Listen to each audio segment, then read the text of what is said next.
대구문화방송이 창사 50주년을 맞아 마련한 기획뉴스. 오늘은 지난 1960년대부터 현재에 이르기까지 정치 분야에서 대구의 변천사를 돌아봅니다. 이상원 기자입니다.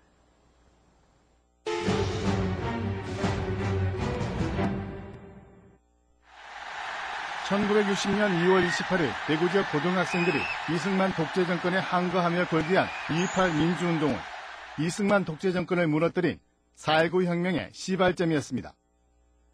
1년 뒤 5.16 쿠데타로 등장한 군사정권에 가장 극렬하게 저항한 곳 역시 대구였습니다.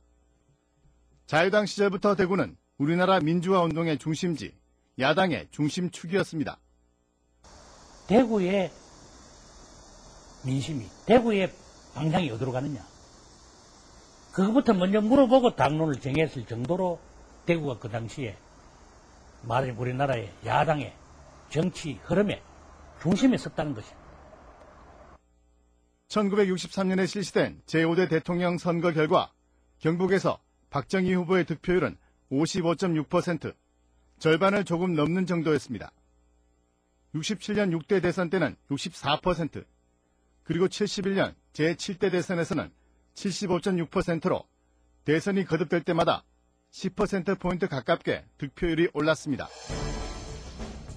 71년 대선 당시 김대중 후보의 선전이 이어지자 위기감을 느낀 공화당이 지역 감정에 호소한 선거 전략을 밀어붙였고 결국 경북에서의 높은 득표율에 힘입어 박정희 후보는 3선에 성공합니다. 박정희 후보와 김대중 후보의 표 차이는 채 100만 표도 되지 않았습니다.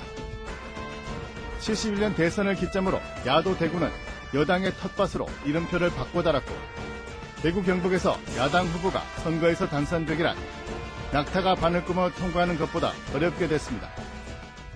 1996년 총선에서 자민련 녹색바람이 불었지만 어디까지나 무늬만 야당일 뿐이었습니다.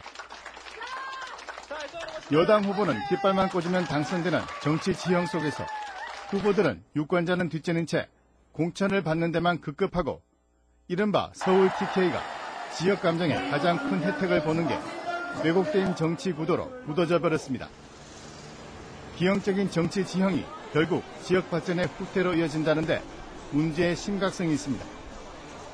지역 출신 서울 사람들에 의해서 대표되는 지금 이 대표 원리는 지역에 살고 있는 사람들하고 같은 문제에 대해서 체감 온도가 다르다라는 이야기죠. 그러니까 그 입법 과정에도 드러나고 정치 과정에도 그들이 투영됨으로써 지역민들의 문제를 대변해야 할 사람들이 제대로 대변하지 못하는 이런 악순환이 거듭되는 요인이 되고 있습니다. 이제 지방자치 지역 발전이 정치의 새로운 화두가 되는 시대에 접어들었습니다. 지난 50년 극과 극을 오갔던 대구 경북의 정치 지형이 앞으로는 어떻게 형성돼 나갈 것인지 무거운 정치적 숙제로 던져져 있습니다.